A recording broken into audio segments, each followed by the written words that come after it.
Saludos y bienvenidos a otro episodio más de Leyendo el Evangelio de Lucas. En el día de hoy vamos a leer Lucas capítulo 9, un capítulo un poquito largo, pero esperemos que se vaya el tiempo rápido mientras vemos todas las maravillas que Jesús hace en este capítulo, incluyendo su transfiguración, como pueden ver en la foto ahí arriba.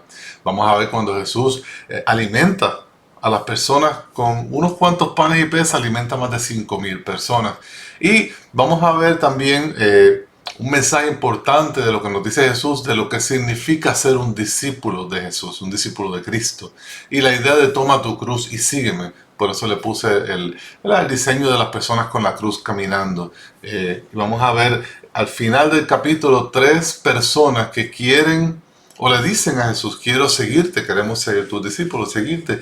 Y él les dice tres eventos o tres ejemplos importantes de lo que significa seguir a Jesús y por qué seguir a Jesús es diferente y por qué seguir a Jesús tiene un costo. Pero aunque seguir a Jesús sí tiene un costo, las recompensas de seguir a Jesús sobrepasan de sobremanera el costo pequeño que tiene seguir a nuestro Señor Jesucristo. Ese es el capítulo que vamos a estar leyendo en el día de hoy. Pero como siempre, antes de comenzar, buscamos la dirección del Señor en oración y después vamos y estudiamos la palabra. Oren conmigo, por favor. Bendito Dios, gracias Señor por poder en este día estudiar tu palabra. Te pido, Padre, que sea a través del Espíritu Santo en este día que tú nos reveles la verdad, nos reveles tu palabra, nos reveles a nosotros cómo esa palabra nos impacta y cómo esa palabra debe transformar nuestras vidas, ya sea para salvación en Cristo Jesús o para edificación para aquellos que ya somos salvos en Cristo Jesús, que podamos ser santificados, edificados y podamos ser y cada día más, Señor, como nuestro Señor Salvador Jesucristo. Te pido, Espíritu de Dios, que quites de nosotros cualquier cosa que haya mala en nosotros que impida el aprendizaje en este día. Ayúdame a explicar las cosas correctamente y que sea para la gloria de Dios. Y te pido esto en el nombre de Jesús. Amén. Vamos al versículo número 1. Esta primera sección se llama Jesús envía a los 12 a evangelizar. Recordemos que ya en este momento, lo habíamos dicho ya en videos anteriores, ya en este momento han pasado alrededor de 2 años y medio. Se ha ido el tiempo bastante rápido. Apenas vamos al capítulo número 9. Son más de 20 capítulos, pero como en la mayoría de los demás evangelios, el enfoque no es tanto la vida de Jesús, sino el clímax, que fue la muerte y resurrección de Jesucristo. Entonces, si se dan cuenta, ya capítulos 9 y 10 nos acercamos al periodo de la cruz y vemos como que mientras más nos acercamos a la cruz, más los autores expanden el contenido. Mientras más cerca estamos del nacimiento de Jesús, menos nos dan y más rápido van. Vamos a ver que los primeros 10 capítulos, pues la vida, prácticamente los primeros 2 años y medio de la vida, y después la mitad del libro, que es la mayoría, podamos decirlo así, se trata de lo que llaman la pasión de Cristo, que son el tiempo antes, durante y después de la crucifixión. Ya vamos a ver que Jesucristo ahora va a enviar a los 12 apóstoles a evangelizar. Recordemos que la idea de evangelizar no es algo nuevo. No únicamente nos fue dado a nosotros este comando cuando Jesucristo resucita en la Gran Comisión en Mateo 28, sino que siempre, desde que Jesucristo vino a este mundo, siempre ha sido propósito el proclamar el Evangelio, proclamar la buena noticia, ¿verdad? Y vamos a ver eso ahora. Dice: reuniendo a Jesús a los 12 discípulos, les dio poder y autoridad sobre todos los demonios y para sanar enfermedades. Envía a sus apóstoles, incluyendo a Judas Iscariote, que lo iba a traicionar. Y lo que Jesucristo hace es que de Él, como Él es el Dios, Señor de todo lo que existe, Él le da a ellos poder, que significa la capacidad de hacer estos milagros. Y le da autoridad, que significa el permiso de hacer estos milagros. Él no solamente dice, ok, vayan y evangelicen, vayan y prediquen las buenas nuevas del Evangelio, sino que le da las herramientas necesarias para demostrar que lo que ellos están predicando es cierto. como los profetas de antaño, ¿no?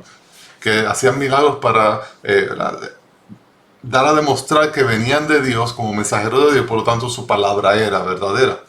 Esto es lo que Jesucristo está haciendo con los apóstoles. En aquel entonces no había Biblia, no había ya una iglesia establecida, no había los testimonios y todas las cosas que nosotros tenemos como iglesia. Tenemos prácticamente 2000 años de testimonios, de ejemplos, de transformaciones, de conversiones. Hemos visto milagros y milagros. Hemos visto la mano de Dios obrar en la iglesia y en su pueblo. Nada de eso era una realidad en este tiempo. En este tiempo tenemos personas que eran judíos, que conocían el Antiguo Testamento, que sabían de los milagros y maravillas que habían sucedido durante el Antiguo Testamento, pero por 400 años no había sucedido absolutamente nada en Israel. Era un gran silencio hasta tanto llega Juan el Bautista y Jesucristo.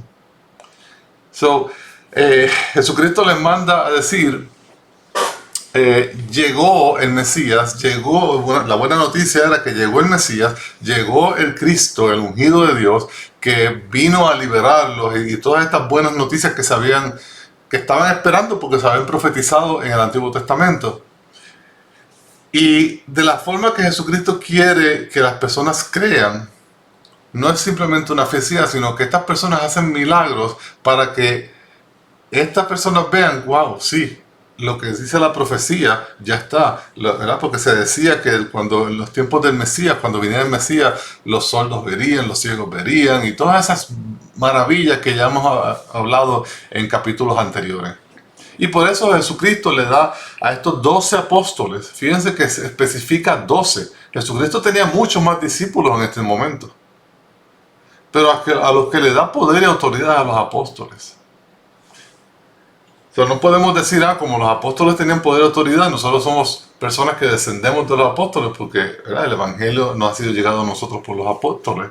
Pues nosotros también tenemos como cristianos estos poderes y autoridades. No necesariamente, no significa eso. Significa que a estos 12 apóstoles Dios les dio la capacidad y el permiso de hacer estos milagros. ¿Con qué propósito? Para ellos van a gloriarse y decir, wow, miren qué grandes somos, miren qué santos somos los segundos en mando. No, nada por el estilo. Por el contrario, luego vamos a hablar de ese tema. Pero el punto era que Jesucristo quería que al ellos predicar la palabra, se ratificara con estos milagros que ellos iban a hacer. En otras palabras, para que no sea una fe ciega, sino una fe verdadera, sustentada en las verdades de Dios. Entonces, versículo 2 dice, los envió a proclamar el reino de Dios y a sanar los enfermos. Recuerden que el evangelio que están predicando es un poquito diferente al evangelio que tú y yo conocemos. En aquel entonces, en ese momento, Jesucristo no había muerto ni había resucitado. Simplemente el evangelio que ellos están diciendo es, el reino de los cielos se ha acercado, ya está aquí, Jesús es el rey, ya vino el Mesías, ya vino el Cristo, alégrate y gózate, porque el Mesías que Dios nos había prometido está aquí, ven y síguelo, conócelo y síguele, cree en él.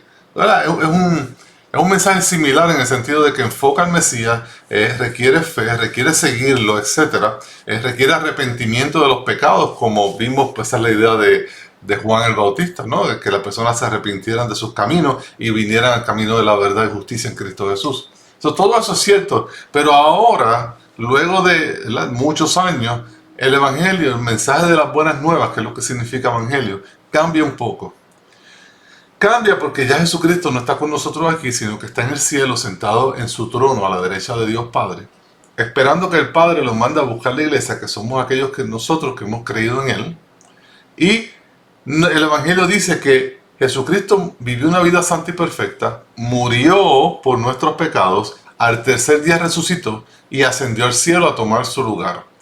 Y que algún día regresará por nosotros. Y que si nosotros vemos eso, entendemos eso y creemos en eso, ponemos nuestra fe en eso, nos arrepentimos de nuestra vida de pecado, Él promete salvarnos, perdonar nuestros pecados y darnos vida eterna en Jesús. Y únicamente en Jesús y a través de Jesús. Entonces no hay otro camino, no hay otra verdad y no hay otra forma de vida eterna. Solamente es Jesús, el camino, la verdad y la vida. Esa es la diferencia entre lo que sería el evangelio que están proclamando estos apóstoles y el evangelio que nosotros proclamamos hoy en día. Un poquito diferente, pero es obviamente por la logística, ¿no? El tiempo que se predica. Versículo 3 dice, y les dijo, no tomen nada para el camino, ni bordón, ni alforja, ni pan, ni dinero, ni tengan 2 túnicas cada uno. En cualquier casa donde entren, quédense allí, y sea de allí su salida. Ahora bien, ¿qué está diciendo Jesús? No se preparen, no confíen en su riqueza, en sus poderes, en sus bienes, en lo que ustedes puedan proveer, ¿verdad? Lo que ustedes puedan traer a la mesa. No. Dependan exclusivamente de Dios.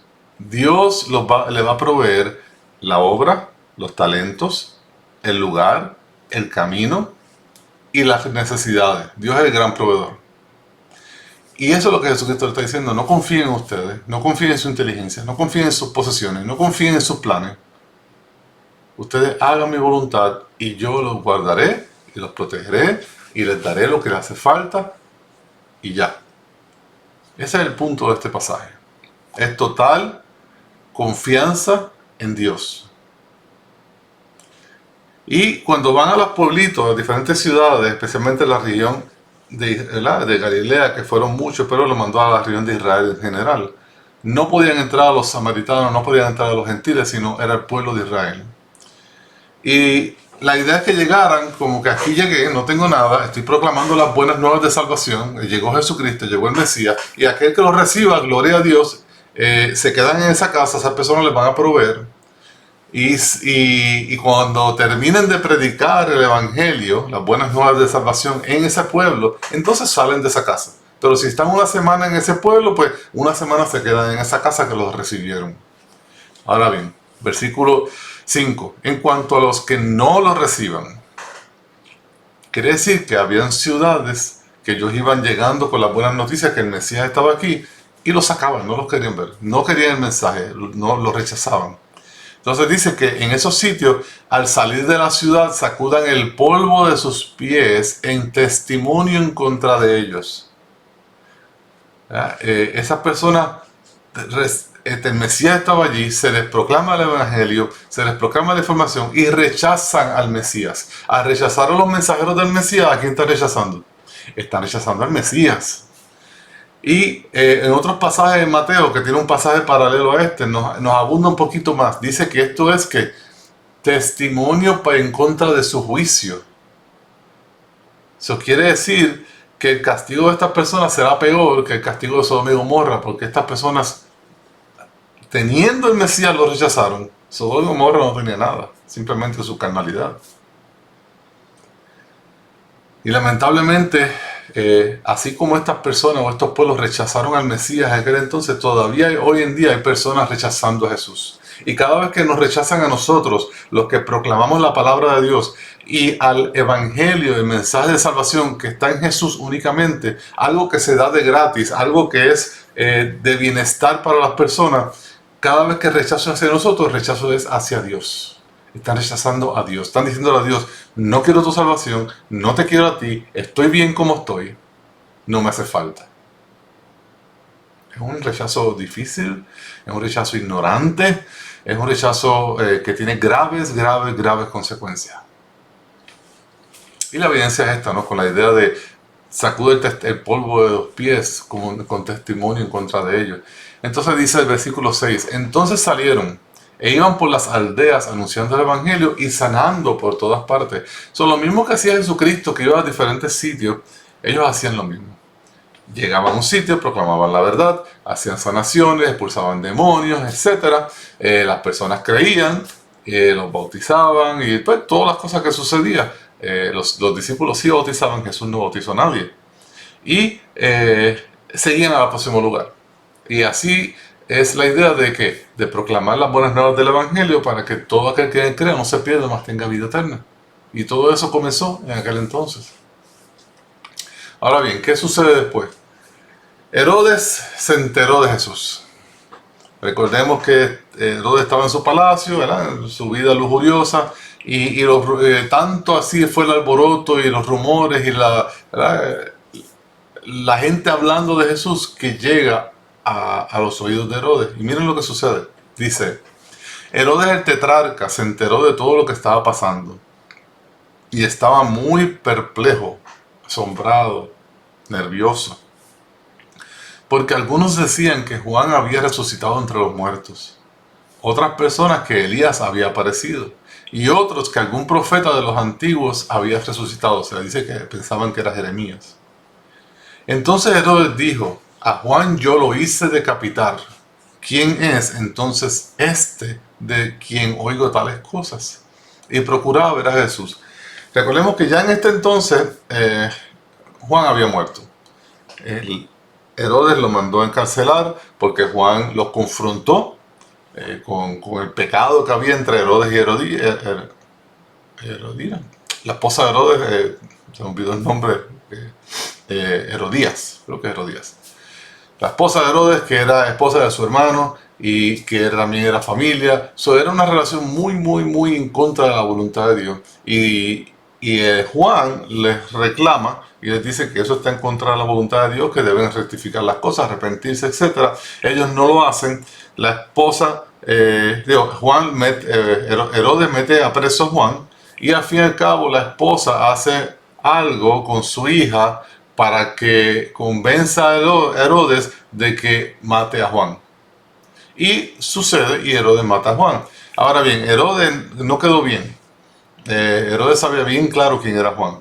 Era un siervo de Dios, un profeta de Dios. Y tenía ese temor, aunque no suficiente porque lo mató, ¿verdad? Parece que le temía más a la esposa que a Dios. O amaba más a la esposa que a Dios, ¿no? Por eso complace a la esposa y no a Dios. Y tiene eso en la mente y de momento escucha a esta persona que está bautizando, que está haciendo milagros, que está haciendo todas estas cosas y le entra en pánico. Dice, ha venido Juan y sabe lo que él hizo. Y entonces quiere conocer a esta persona que se llama Jesús, que él piensa que es Juan y que la gente está diciendo que para mí puede ser Elías, que era el que iba a venir a fin de los tiempos, o que puede ser otro profeta como Jeremías. Su conciencia lo traiciona. El punto es el siguiente. Jesús nunca ve a a Herodes hasta tanto es el tiempo de la crucifixión. Y como sabemos, Herodes no respetó a Jesús, no aceptó a Jesús y terminó entregándolo para la crucifixión. Parece que el miedo que tenía aquí en este entonces no era muy grande o se lo olvidó. Entonces, esta sección es bien conocida, este milagro, el milagro de la multiplicación de panes y peces. Vamos a ir con detalle a ver cómo realmente sucede esto. Quiero dejarles saber que Jesucristo hace este milagro 2 veces, en 2 ocasiones. Este es simplemente uno de 2. Algunas personas piensan que es el mismo relato, no. Este es uno y vamos a ver después cuando alcancemos ese otro, va a ver que es diferente. El milagro es similar, la misma idea, ¿no? De multiplicar panes y peces para una multitud, pero son diferentes lugares, diferentes sitios, diferentes personas. Dice, cuando los apóstoles regresaron, dieron cuenta a Jesús de todo lo que habían hecho, ¿no? Llegan de predicar, no se sabe cuánto tiempo pasó, pero pasó un tiempo considerable. Se supone que iban a ir a todo Israel a proclamar el evangelio, a todo pueblo, a toda ciudad. Y una vez regresan, entonces van a donde Jesús y le cuentan, le reportan, fuimos a tal sitio, nos recibieron, no, pasó esto, y hacen el reporte que hace todo misionero a la persona que lo envía. Entonces dice, y tomándolos con él, se retiró a una ciudad llamada Betsaida. Claro, con esos discípulos se van a Betsaida. Pero ¿qué sucede? La gente se entera. La gente se dio cuenta de esto, lo siguió, y Jesús los recibe. Jesús es bueno, ¿no? Él vino a salvar a las personas y esto es un ejemplo, ¿no? Los recibe. Y les habla del reino de Dios y los sanaba a los que tenían necesidad de ser sanos, los que estaban enfermos. Vemos el amor de Dios, el amor de Jesús, la necesidad que tiene el pueblo de Jesús y la importancia de Jesús de predicar el evangelio, predicar las buenas nuevas de salvación. Y obviamente sigue haciendo milagros para que crean, para que sepan que esto es verdad, que es real. Entonces, versículo 12 dice, El día comenzaba a declinar y acercándose a la noche le dijeron: despide la multitud para que se vayan a las aldeas, campos de los alrededores y hallen alojamiento y consigan alimento, porque aquí estamos en un lugar desierto. Y Jesucristo le dice a los 12: denle ustedes de comer, les dijo Jesús. Y ellos dicen: no tenemos más que 5 panes y 2 peces. A no ser que vayamos y compremos alimento para todas estas personas, toda esta gente. Porque habían como 5,000 hombres. O sea, imagínense un lugar en el medio de la nada, ¿verdad? En las afueras de Bethsaida, donde Israel en ese tiempo no estaba tan poblado. Israel es medio desértico, medio seco. Y tienen 5,000, más de 5,000 personas, porque aquí está diciendo 5,000 hombres. Es sumamente probable que este número no incluya mujeres y niños. Por lo tanto, como mínimo 5,000, muy probable que sean alrededor de 10,000 personas. ¿Y qué tienen? 5 panes y 2 peces. Y tienen que alimentar a todas estas personas, tienen que ir a comprar alimentos. Y lo que hace Jesús es muy, muy interesante y nos enseña una lección. Dios es proveedor. Todo lo que tenemos y todo lo que tendremos, Dios nos lo provee. Dios abre las puertas, Dios nos provee los medios para obtenerlo, etc. Y no se trata de lo que nosotros pensamos que es posible, sino que con fe todo es posible. Y aquí vamos a verlo perfectamente cuando dice: y Jesús dijo a sus discípulos: hagan que se recuesten en grupos de como 50 cada uno. Y así lo hicieron, haciéndose recostar a todos, ¿verdad? Los pusieron en grupitos de 50 porque eran muchos, había que organizarlos. Dios es un Dios de orden, recuerden eso siempre. Todas las leyes de la física, de la química, todo lo que es organizado es de Dios. A Dios le gusta el orden y lo vemos en su creación, lo vemos aquí, en todos lados que Dios obra, siempre hay un orden, ¿verdad? Hay unas instrucciones, hay una forma de hacer las cosas. Hay una forma correcta y hay una forma incorrecta. Y debemos aprender eso porque en toda nuestra vida nosotros tenemos que buscar y entender: ok, voy a hacer esto está en lo que es correcto, esta es la forma correcta, esto está dentro del orden de Dios o está dentro del desorden que nosotros podemos generar. Y es una buena pregunta que nos debemos hacer. Entonces el versículo 16 dice: tomando Jesús los 5 panes y los 2 peces, levantó los ojos al cielo, los bendijo, los partió y los iba dando a los discípulos para que los sirvieran a la gente. Y todos comieron y se saciaron, se llenaron, ¿verdad? No le cabía nada más. Y recogieron de lo que les sobró de los pedazos 12 cestas llenas. Entonces tenían 5 panes y 2 peces y terminan con 12 cestas, 12 canastas llenas de comida y 5,000 y más personas llenas de comida. ¿Quién puede hacer esto sino Dios? Sí, algún mago quizás puede dividir algo y multiplicarlo un poco. Sí, es posible. Pero ¿quién puede coger 5 panes y 2 peces y multiplicarlo? ¿Cuánto? ¿Más de 10,000 cada uno? Digo, más de 10,000 panes y más de 10,000 peces para que todos usen comida. Y sobró 12 canastas. Solo Dios puede hacer algo así. Solo Dios puede hacer algo así. Yo me lo imagino a él, después de orar, va picando y va picando el mismo pan y lo sigue repartiendo, pero de alguna forma, mira, el pan se sigue creciendo cada vez que lo parten. Y tanto fue así que sobraron 12 canastas llenas de alimento. Qué buen Dios tenemos. Fíjate que es un Dios de amor. No mandó a las personas para que se valieran por sí mismas, para que tuvieran que gastar dinero, para que pasaran hambre porque a lo mejor no había comida donde comprar, porque ya era tarde en la tarde y era un sitio apartado, sino que se preocupa por ellos, tuvo empatía por ellos, tuvo cuidado de ellos y proveyó para ellos. Así también Dios provee para ti y para mí. Dios siempre da a los suyos lo necesario. Por eso la oración del Padre Nuestro que dice: danos hoy el pan nuestro de cada día. Él provee para nosotros. Él nunca deja a sus santos desamparados. Y luego viene la idea de que Jesús, ¿quién es Jesús? Jesucristo es el Cristo, ¿verdad? Jesús es el Cristo, por eso le llamamos Jesucristo. Jesús el Cristo. Miren lo que dice el versículo 18. Estando Jesús orando a solas, estaban con él los discípulos y les preguntó. Antes que sigamos, No sé si han dado cuenta todas las veces que Jesús está orando. Cada rato, cada momento Jesús está orando. Se alejó a orar, oró de noche. Antes de hacer esto, ora. Donde quiera que Él va, está orando. Está en comunión con el Padre. Está en comunión con Dios. Si Jesús, siendo una persona divina, un Dios, ¿verdad? El Hijo de Dios, que es una de las personas de la Trinidad Santa que nosotros adoramos como Dios, ¿qué más? ¿Cuánto más nosotros como criaturas, como hijos de Dios, ¿verdad? Pero adoptados, no como Jesucristo, que es Hijo de Dios, enviado por Dios Padre. ¿Cuánto más nosotros necesitamos estar conectados con Dios en oración? Yo creo que esto es un gran aprendizaje para nosotros y lo debemos seguir leyendo y repitiendo para que nos dé ánimo a orar, ánimo a buscar de Dios y saber que nada puedo hacer si Dios no está conmigo, nada puedo hacer si Dios no está a mi lado, nada puedo hacer si no es la voluntad de Dios. ¿Y cómo yo conozco la voluntad de Dios? Leyendo su palabra y buscándola en oración.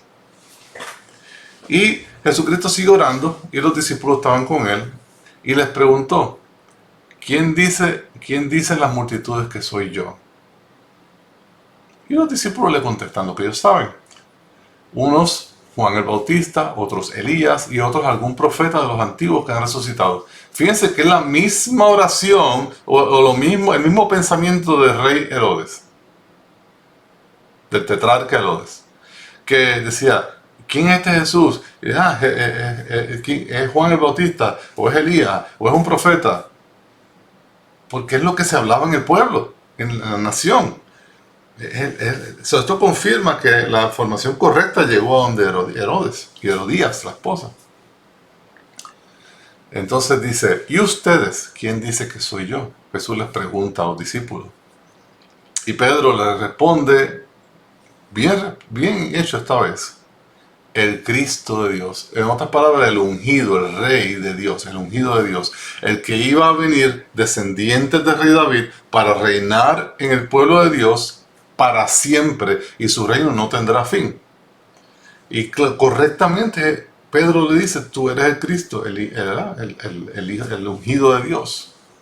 Y fíjate lo que Jesús dice. Es muy interesante la respuesta. Les advierte severamente, les mandó que no dijeran esto a nadie. Y les dijo, el Hijo del Hombre debe padecer mucho y ser rechazado por los ancianos, los principales sacerdotes, los escribas, y ser muerto y resucitar al tercer día. En vez de alegrarse y decirles, digan esto a todo el mundo, dice, no, esto es para ustedes. Yo soy el Cristo de Dios. Yo soy el ungido de Dios.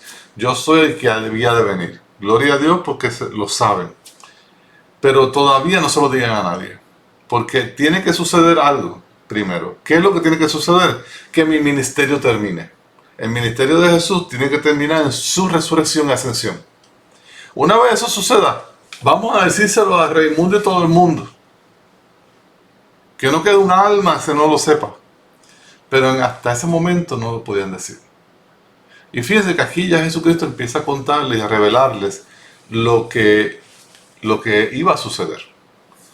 Y dice que Jesús, aunque es el Hijo de Dios, aunque es Dios, aunque es santo, sin pecado, sin problemas, nada hecho malo y nada era malo, va a ser rechazado por el Sanhedrín. El Sanhedrín es representado por lo que está aquí.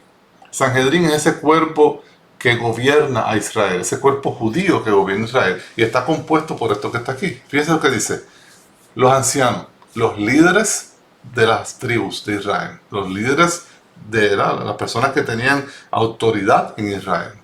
También tiene los sacerdotes, como el sumo sacerdote y los otros sacerdotes de altura o de rango que hacen los servicios en el ministerio, etcétera, etcétera. Tú tienes a los ancianos, que no tienen ningún cargo religioso.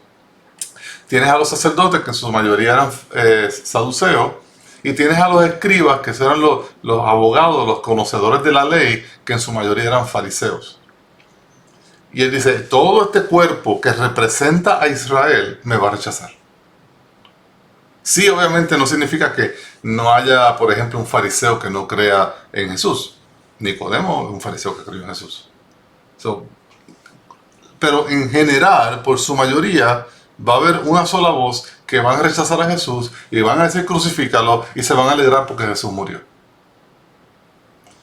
Y por eso después dice, voy a ser muerto. Y es difícil para un discípulo que ama a su maestro que saber que su maestro va a morir. Pero no solamente va a morir asesinado. Pero no solamente va a morir asesinado, sino va a morir en la cruz.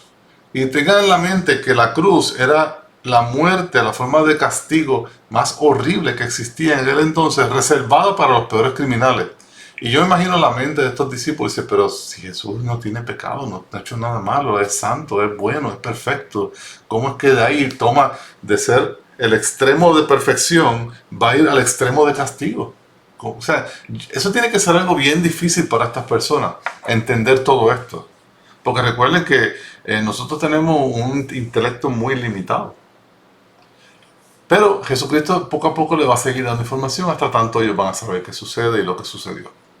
Entonces dice, y resucitar el tercer día.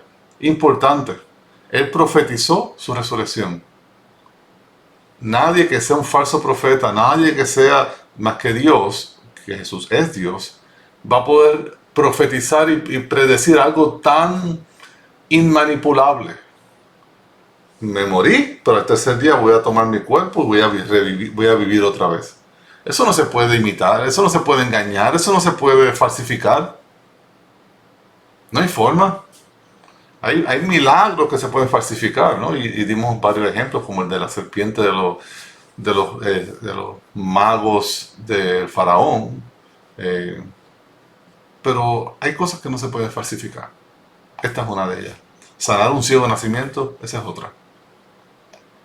Sanar a un paralítico que está encamado por toda su vida, esa es otra. Eso no se puede falsificar. Y así por el estilo. Solo está diciendo toda la información que ellos necesitan saber. Entonces de aquí en adelante empieza Jesucristo a hablarle a ellos cómo debe ser la vida de ellos como sus discípulos. Y por subsiguiente, cómo debe ser nuestra vida como discípulos de Jesús. Y la próxima sección se llama Toma tu cruz y sigue a Jesús. Vamos a leer esta sección porque es muy importante. Y a todos les decía, a todos los discípulos que estaban ahí con él, si alguien quiere seguirme, niéguese a sí mismo, toma su cruz cada día y sígame. ¿Alguna vez he escuchado una persona predicando el evangelio que dice, si vienes a Jesucristo sus problemas se van a acabar? Si vienes a Jesús vas a tener todo y no te va a faltar nada. Si vienes a Jesús vas a estar feliz y gozoso en todo tiempo y en todo momento. Pero la palabra nos dice todo lo contrario. La palabra dice que en esta vida tendremos persecuciones y aflicciones y problemas y la gente nos odiará por causa de Jesucristo. Sí, maravillas de recompensa vienen después de la muerte. Sí, nos podemos gozar en Cristo Jesús, aún en medio de las pruebas, las dificultades, las persecuciones, sí. Pero en ningún momento dice en la Biblia, en ningún lado, que como somos hijos de Dios, adoptados en Cristo Jesús, y somos de seguidores de Cristo y Jesús es el Rey, que nosotros vamos a poder vivir una vida sin dificultades, sin persecuciones, sin problemas, sin necesidades, etc. Por el contrario, Jesucristo nos promete lo contrario. Y nos dice, si me odian a mí, los odiarán a ustedes. Si me mataron a mí, los matarán a ustedes. Porque el discípulo no es mayor que su maestro.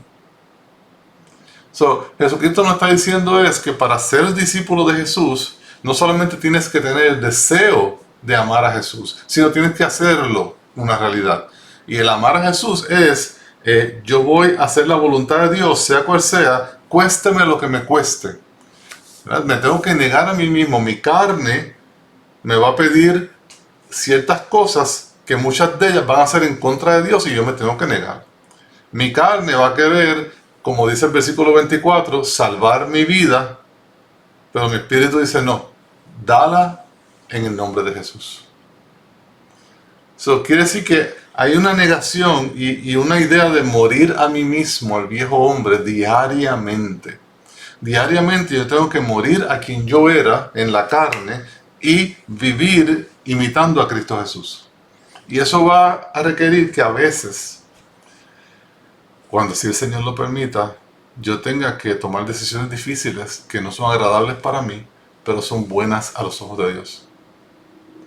Y es la idea de que yo no vine a este mundo siendo un discípulo de Jesús a vivir una vida de placer y comodidad y disfrute, sino que vine a este mundo a proclamar el Evangelio, a agradar a Dios y amarle en obediencia y hacer lo que es bueno para que el nombre de Cristo sea proclamado por todo el mundo. Esa es la idea, esa es la realidad. Versículo 24 dice, porque el que quiera salvar su vida la perderá, pero el que pierda su vida a causa de mí la salvará. En muchas ocasiones y en todas partes del mundo hay personas que mueren por predicar el Evangelio o por ser cristianos. Entonces llega ese punto donde estos gobiernos o esta gente normalmente te da una salida. Te dice, si quemas incienso y declaras que César es Dios, ¿verdad? Decían César es Curios, que es Señor o Dios, entonces no te matamos. O si niegas a Jesucristo y te conviertes al Islam, no te matamos. O si niegas a Jesucristo y te sometes al Estado comunista, no te matamos. Y es ese punto, ¿verdad? Ese punto en la carretera donde tú tienes que tomar una decisión. O hago lo que la carne dice, que es salvar mi vida y decir lo que tenga que decir para que no me maten. O niego la carne, hago lo que Dios dice, que me va a costar mi vida. ¿Cuál de las dos voy a seguir? Y Jesucristo nos enseña algo. Si tú salvas tu vida por negando a Jesús y negando la fe, dice que perderás tu vida. En otras palabras, no vas a ser salvo. Pero si te niegas a ti mismo y pierdes tu vida a causa de seguir a Jesús y de proclamar el Evangelio, no realmente perdiste la carne, pero vas a ganar vida eterna. Vas a tener vida eterna. Le está dando advertencia y lo está preparando no solamente a los 12, sino a todos nosotros, qué es lo que va a suceder en nuestras vidas. Estos 12, con excepción de uno, murieron asesinados todos. Juan fue el único que vivió, murió de anciano, pero no significa que no trataron de matarlo. Trataron de matarlo muchas veces y no pudieron porque Cristo lo prometió que no iba a morir así. Y muere de anciano, muere de viejo. Los demás fueron asesinados. ¿Por qué? Perseguidos por el nombre de Cristo, igual que Pablo. El mundo odia a Jesús y odia a sus seguidores. Y el mundo, para salir de eso y no, porque esa luz que estas personas reflejan les incomoda, la solución es eliminarlo. Entonces, ¿qué dice el versículo 25? Dice, pues, ¿de qué le sirve al hombre haber ganado el mundo entero si él mismo se destruye o se pierde? Le está recordando, ¿de qué te sirve ser rico? ¿De qué te sirve tener todos los bienes materiales? ¿De qué te sirve tener todos los alimentos que puedas imaginarte? ¿De qué te sirve tener todas las mujeres que tú quieras? ¿De qué te sirve tener todo el oro que puedes imaginar? Si por ganarte eso perdiste tu alma.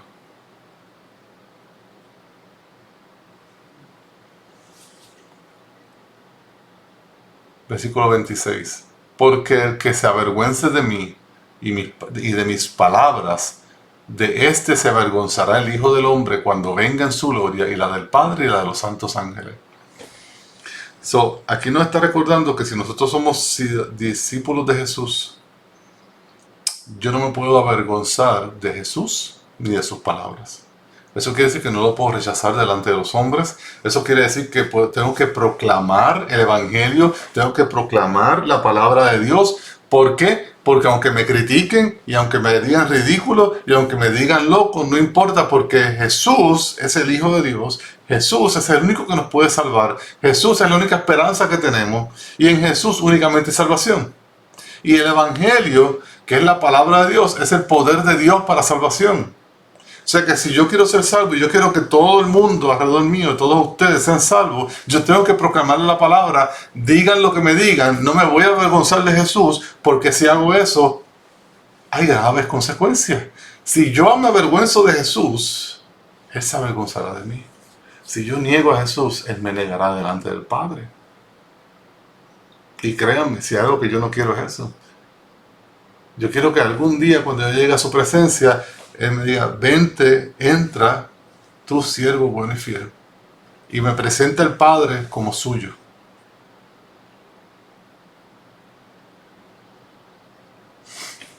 Jesucristo nos está dando muchas advertencias. Se la está dando a los 12 discípulos, sus apóstoles, que van a pasar persecución y obviamente asesinato. Y lo está animando a través de diferentes advertencias para que no vayan a cometer el error de negar a Jesús. A que se agarren de Jesús, que amen a Jesús, que prediquen a Jesús, pero que no lo nieguen. Que no se avergüencen del mensaje. Porque el mejor mensaje que alguien le puede dar a otra persona es el Evangelio. Jesús nos llama a amar a nuestros enemigos. ¿Qué mejor forma de amar a mi enemigo que de presentarle el Evangelio para que esa persona crea y se arrepienta de lo que ha hecho y venga a los pies de Cristo, sea salvo y de ahí en adelante él y yo somos hermanos? Quien era mi enemigo era mi familia. Fíjense cómo obra Dios. Qué diferente es Dios al mundo. Entonces dice, versículo 27, pero en verdad les digo que hay algunos de los que están aquí que no probarán la muerte hasta que vean el reino de Dios. Este es uno de los versículos más malinterpretados que existe. ¿Qué está diciendo Jesús aquí? Es bien sencillo. Habían 3 personas en los 12, que es Pedro, Juan y Jacobo, que fueron los mismos que fueron con Jesús a resucitar a la hija de Jairo. Y son los mismos que van a subir al monte Getsemaní, donde Jesús va a ser transfigurado, su gloria va a ser revelada, Moisés y Elías van a bajar, y esto es lo que se está refiriendo. Ustedes 3, Pedro, Jacobo y Juan, van a ver el reino de Dios porque me van a ver a mí transfigurado. Un poco tiempo después de esto, eso sucede. Esto no se está refiriendo a la segunda venida de Jesucristo. Por eso significaría que estas 3 personas no murieron nunca jamás, y eso no es totalmente falso. Sí murieron. 2 de ellos murieron asesinados y 1 de ellos murió de viejo. Y hasta sabemos dónde está Juan enterrado. No hay ninguna ciencia, no hay nada oculto. Pedro está en el Vaticano, así por el estilo. ¿Qué nos quiere decir? Que el reino de Dios, el reino de los cielos, es representado por la persona de Jesús, que es su rey. Y ahora mismo Jesús está velado, ¿verdad?, por la carne, y tomó velosos poderes para encarnarse. Pero por un momento corto, Jesucristo va a ser glorificado delante de ellos, va a resplandecer, y Jesús va a hablar con Moisés y Elías, y Pedro, Juan y Jacobo van a ser testigos de esto. Eso es todo. Bueno, este capítulo es un poquito largo, se lo vamos a dividir en 2 partes. Aquí termina la parte número 1 del capítulo 9 de Lucas. La semana próxima estaremos estudiando la segunda mitad, la parte 2 de este capítulo. Espero que este pasaje le haya sido de bendición, que puedas seguir meditando en la palabra, creciendo en la palabra, y te recomiendo que compartas este video, con las personas que están alrededor tuyo, para que otras personas puedan ser edificadas en la palabra, y aquel que no conozca a Cristo pueda venir a la luz y al entendimiento de Jesús y creer, arrepentirse de sus pecados y tener salvación. Con esto terminamos la parte número 1 de este capítulo. Recordemos que la semana próxima estudiaremos el restante del capítulo con la parte 2 de este video. Hasta luego y que el Señor te bendiga. Bye.